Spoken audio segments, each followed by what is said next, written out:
Today we're going to talk about how Jack and I got together. And I'm bringing this up to you guys because it's the number one asked question. When people walk through this store over the last 26 years, I've always wanted to know, Gabe, how the hell did you do it? How did you hook up with Jack Watley? I'm going to tell you in a nutshell how everything turned out, how simple it was, how amazing it was, and how unbelievable it was. And the truth of the matter is, I was a customer of Jack Watley's back in 1991 when I moved down from New Jersey. I found them in a tropical fish hobbyist magazine. I had already had Discus, as you guys know, back in New Jersey, the wild ones, back in the early 80s. I wasn't breeding them back then, but I was keeping them.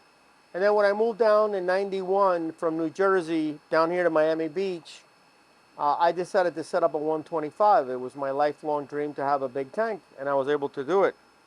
And so one day, thumbing through a magazine in a pet shop, I found Jack Watley's advertisement, which I'm sure most of your old timers already know about it. But I went, I met with him. He sold me 6 of the original red pandas. And I want to say that maybe a year later, those 6 red pandas started pairing off. I literally got 3 breeding pairs out of them. And basically, that was the life changer.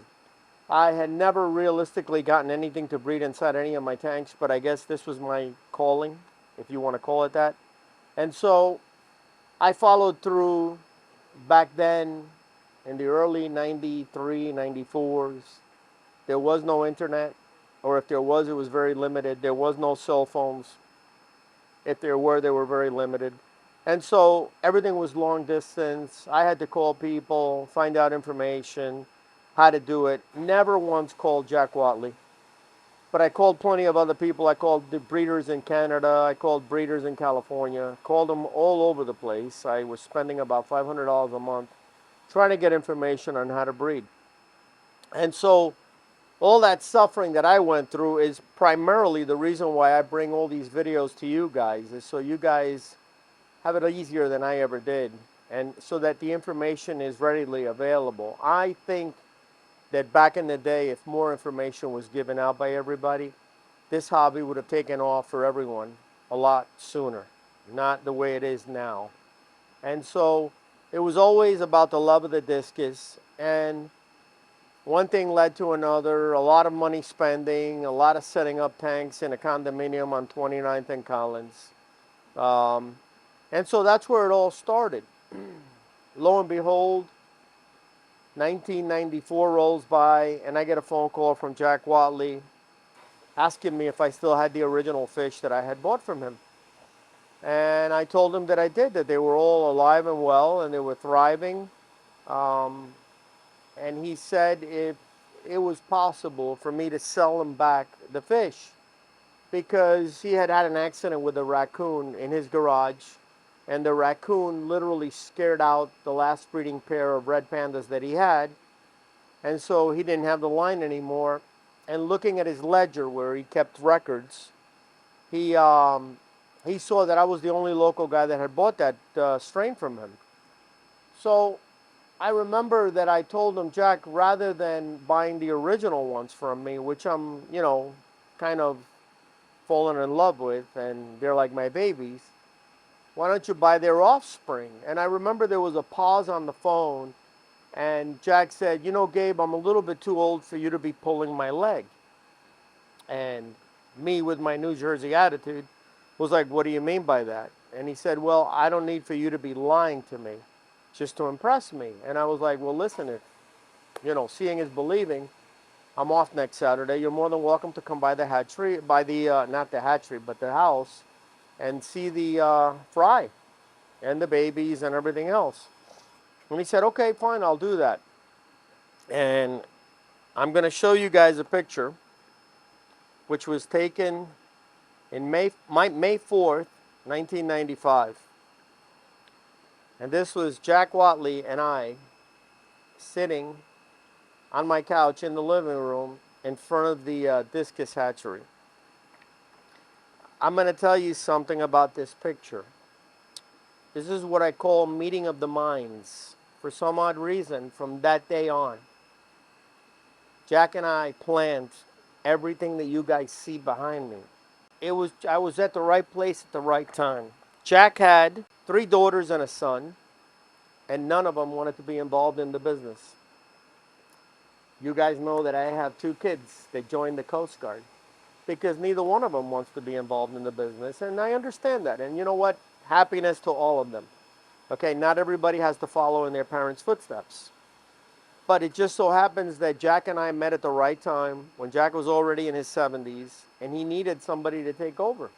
And I was more than happy to do it because I loved the idea of breeding fish. And so 26 years later, as you guys know, we're already expanding.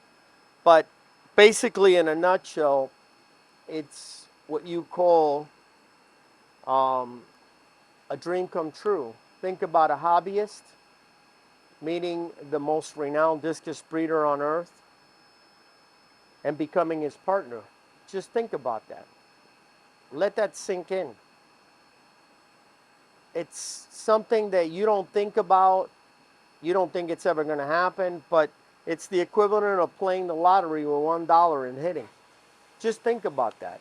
The fact that Jack came to my house, looked around, and saw all the breeding pairs, and by the way, 3 years later, I had already grown out the babies and I had even more breeding pairs. So when he walked into that fish room, there were 18 breeding pairs. And I'm going to tell you something which is unreal. The day that Jack Watley came to the house, there were 18 breeding pairs with babies on their sides. It was just one of those moments where Jack came out of that room and said, I've been all over the world and I've never seen these many babies, these many discus in a room so small. How do you do it?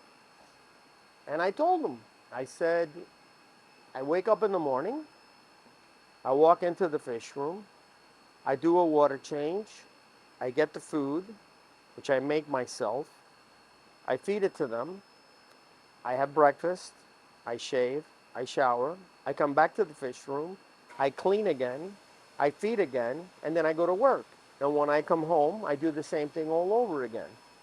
And I guess that devotion which he had from day one, 55 years prior to me being in love with discus, he saw in me. And come 1996, he called me on the phone and he said to me, Gabriel, I need to make a proposition. And the proposition is that I want you to take over. Now, it's nice to be doing it as a hobby. It's nice to be enjoying it. But when somebody asks you to give up your life, everything that you've worked so hard for, or in other words, your comfort zone, because I had a good job back then. I was working in an office. I probably weighed 30 pounds more than I weigh right now because there was no exercise involved. But basically, it's difficult. It's difficult to give up security for something that's unknown. I mean, let's face it. It's beautiful to breed discus, but can you eat? Can you live? Can you pay your bills with it? So he said, you know, before you decide, let's get together at my house. You come over.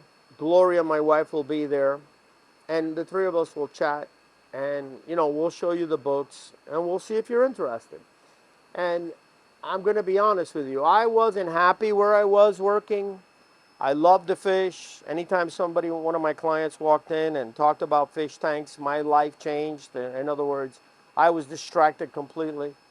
And so when I sat down with Gloria and Jack, he showed me his books and he said to me, half of that could be yours. And I remember he slid that ledger where he had my name across the table, and I looked down and I remember saying to him, Jack, whose phone number is this?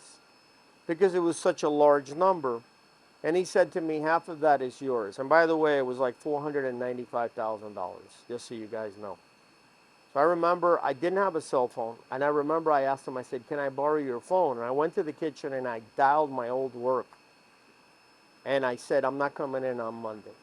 And that was, I want to say, February of 1997. In March, we opened up this place. And it's funny because this picture was taken right here. And this is prior, as we were setting everything up. And I remember that Jack was asking me when we stood in this warehouse, how are you and I going to fill this place when we don't have enough tanks? And I'm going to show you something funny, but here's the end of all these racks. And look how much space there was. This rack doesn't exist anymore. You'll see it better because we're going to put it on the video. But nowadays, we can't even fit a 10-gallon tank in here. And that's what's happening at the second place. And this place has so much history that when I told people I was expanding, people begged me not to close this place down because for us Discus people, this is holy ground.